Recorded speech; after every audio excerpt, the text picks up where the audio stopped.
So hello guys, it's me Ayush और मैं तुम सभी का वेलकम करता हूँ चैनल के एक और ब्रांड न्यू वीडियो में। और आज के वीडियो में हम लोग एक्सप्लेनेशन करने जा रहे हैं वाइकिंग्स के सीजन 4 के एपिसोड नंबर 5 का। सुनाओ with more time, let's get on to the explanation. So episode चालू होता है, हम कैल्फ को देखते हैं जो कि एयरलैंडर के पास आता है और एयरलैंडर कैल्फ से बोलता है कि बियॉन्ड ने हमारे बर्जरकर को डिफीट कर दिया, उससे कोई फर्क नहीं पड़ता। अब बियॉन्ड टोरवी को अपने साथ ले जा चुका है और टोरवी का बच्चा हमारे पास है, तो टोरवी हमारा पूरा कहना मानेगी और बियॉन्ड और रैग्नार की सारी बातें आके हमें बताएगी, क्योंकि अगर वो ऐसा नहीं करती है तो वो जानती है कि मैं उसके बच्चे को जान से मार डालूंगा। इसके बाद एयरलैंडर वहां से चला जाता है, लगातार कैल्फ के पास आती है और कैल्फ को बताती है कि वो प्रेग्नेंट है। ये सुन के कैल्फ काफी खुश हो जाता है और लगातार को मैरिज प्रपोजल दे देता है। बोलता है कि मुझे हमेशा से लगता था कि हम दोनों एक दूसरे के लिए बने हैं। इसके बाद सीन सिटो के कैटागेट की तरफ जाता है, जहाँ हेरल्ड ने बियॉन्ड और रैग्नार को सारी चीजें बता दी होती है और अब वो सब पेरिस वापस जाने की तैयारियां कर रहे होते हैं। रैग्नार बियॉन्ड से टोरवी के बारे में पूछता है कि आखिर वो टोरवी को अपने बच्चे से अलग करके यहाँ क्यों ले आया है। बियॉन्ड रैग्नार को एयरलैंडर वाली सारी बातें बताता है कि एयरलैंडर टोरवी को सही तरीके से ट्रीट नहीं करता था और अब एयरलैंडर ने टोरवी के बच्चे को अपने पास रख लिया है। रैग्नार बियॉन्ड से पूछता है कि आखिर वो अपनी बेटी सीगी से प्यार क्यों नहीं करता, जिसपे बियॉन्ड बोलता है कि नहीं, वो अपनी बेटी सीगी से प्यार करता है, बस उसके साथ ज्यादा टाइम इस वजह से नहीं बिताता क्योंकि सीगी उसे थोरोन और कुछ ऐसी चीजों की याद दिलाती है जो कि वो याद नहीं करना चाहता।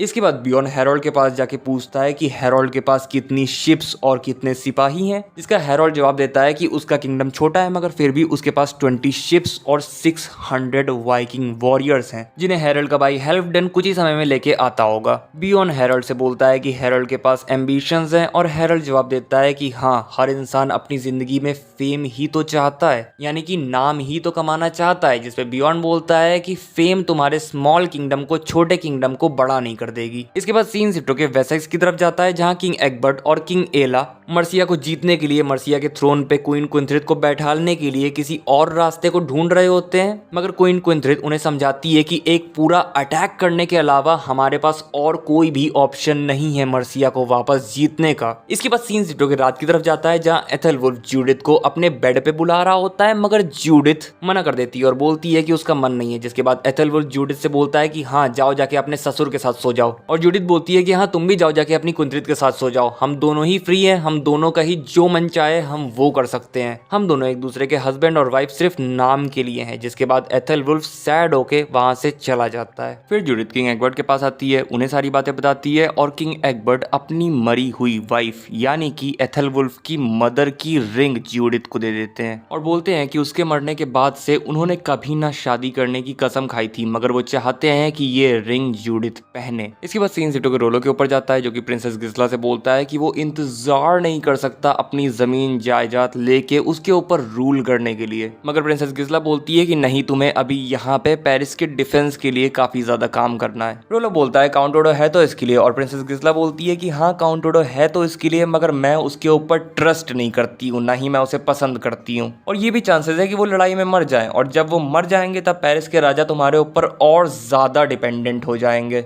इसके बाद सीन सिटो के उस बंदे के ऊपर जाता है जिसने कि थीरीज को काउंट ओडो के पास भेजा होता है इंफॉर्मेशन वगैरह निकालने के लिए, और अब वो ये बात आके पेरिस के राजा को बता देता है कि पेरिस के राजा से काउंट ओडो कितनी ज्यादा नफरत करते हैं और पेरिस के राजा को पेरिस की गद्दी से हटाने की प्लानिंग कर रहे हैं। पहले तो पेरिस के राजा नहीं मानते हैं, मगर जब वो बंदा थीरीज को पेरिस के राजा के सामने लाता है और बताता है कि ये मेरी बहन है और यही वो औरत है जिसने कि काउंट ओडो से ये सारी इंफॉर्मेशन निकाल ली है, जो सुनने के बाद पेरिस के राजा उसके ऊपर विश्वास कर लेते हैं और थीरीज को बोलते हैं कि थीरीज और ज्यादा इंफॉर्मेशन काउंट ओडो से निकाले। इसके बाद सीन शिफ्ट होकर रोलो के ऊपर जाता है, जो कि काउंट ओडो को पेरिस को और ज्यादा सुरक्षित करने की बातें और प्लान्स बता रहा होता है। इसके बाद सीन शिफ्ट होकर रैग्नार के ऊपर जाता है, जो कि यीडू से उसकी कंट्री का नाम पूछते हैं। यीडू अपनी कंट्री का नाम चाइना बताती है और बताती है कि एम्परर डीजोंग ऑफ टैंग डायनेस्टी उसे रूल करते हैं, और यहाँ तुम लोग देख पा रहे होगे कि अब रैग्नार की परमिशन और मदद की वजह से अब यीडू अपने चाइनीज वाले लुक में है। रैग्नार यीडू से एम्परर के बारे में पूछता है और यीडू बताती है कि एम्परर की काफी सारी वाइफ्स हैं जिन्हें कॉन्क्यूबाइन कहा जाता है और एम्परर की काफी सारी बेटियां भी हैं। रैग्नार उससे पूछता है क्या यीडू भी एम्परर की बेटियों में से एक है, जिसका यीडू जवाब देती है कि नहीं, वो एम्परर की बेटियों में से एक नहीं है, मगर रैग्नार को उसके ऊपर विश्वास नहीं हो रहा होता। इसके बाद रैग्नार यीडू से वही मेडिसिन मांगता है और हम देख पाते हैं कि रैग्नार को इस मेडिसिन की लत लग चुकी चुकी है और ये मेडिसिन एक नशीला पदार्थ है। इसके बाद सीन शिफ्ट होकर हेरल्ड के ऊपर जाता है जो कि बियॉन्ड से बोलता है कि बियॉन्ड उसके ऊपर ट्रस्ट नहीं करता और बियॉन्ड कहता है कि उसके पास कोई रीजन नहीं है हेरल्ड के ऊपर ट्रस्ट करने का, जिस पे हेरल्ड जवाब देता है कि वो बियॉन्ड को कभी उसे जान से मारने का रीजन नहीं देगा और फिलहाल के लिए वो सब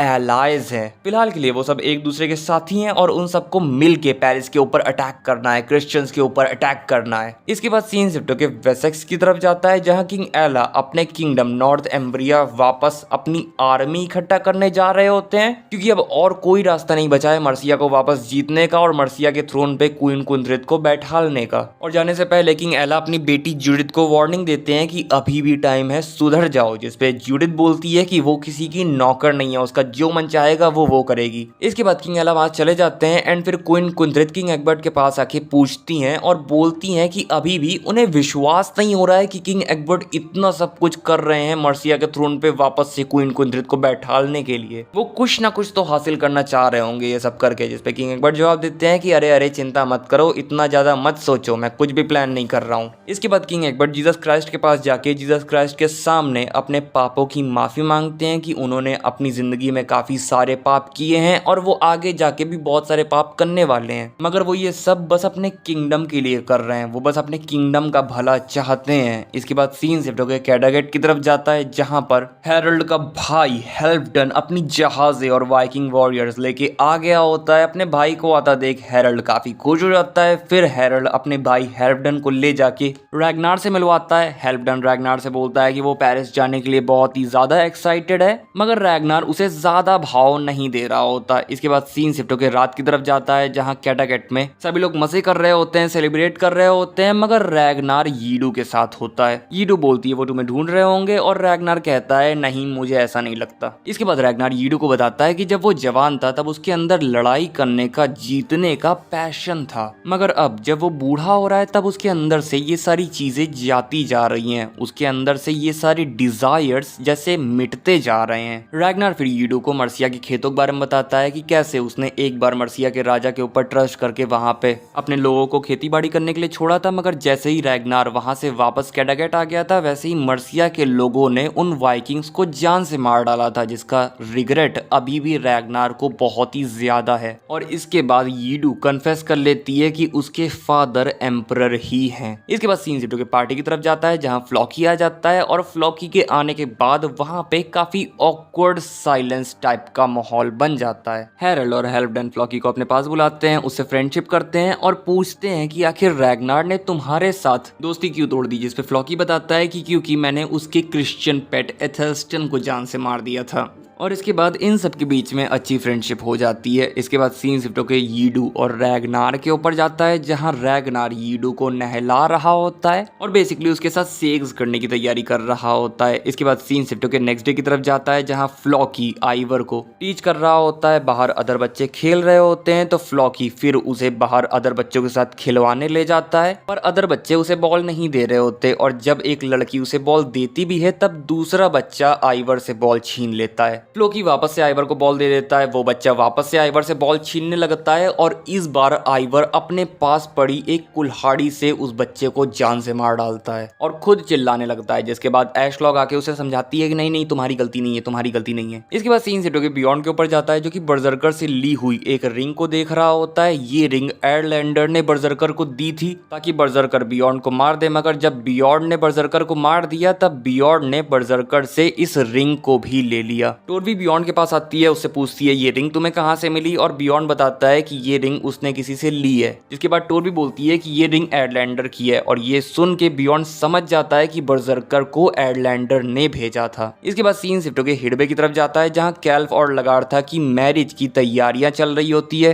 कैल्फ लगार्था के पास आके बोलता है कि उसने हमेशा से इस मूवमेंट का सपना देखा था, उसने हमेशा से अपने सपने के अंदर इस मूवमेंट को ऐसा ही देखा था। इसके बाद कैल्फ लगार्था को किस करने लगा लगता है और इसी मौके का फायदा उठा के लगातार कैल्व को जान से मार डालती है और मरते हुए कैल्व को एक लास्ट किस देती है। इसके बाद लगातार अपने साथी वाइकिंग वॉरियर्स के साथ बाहर आती है और वो सारे वाइकिंग वॉरियर्स अनाउंस करते हैं कि अब से हिडबे की रानी अर्ल इंगस्टेड यानी कि लगार्था है। इस चीज को देख के एयरलैंडर काफी ज्यादा कंफ्यूज और शॉक्ड हो जाता है और इसी के साथ ये एपिसोड यहीं पर खत्म हो जाता है। सो गाइस बस यही था वीडियो। अगर वीडियो अच्छा लगा हो तो लाइक कर देना, चैनल पे नए आए हो तो सब्सक्राइब करके बेल आइकन दबा देना। मैं हम लोगों तुम लोगों से नेक्स्ट वीडियो में, तब तक के लिए बाय बाय।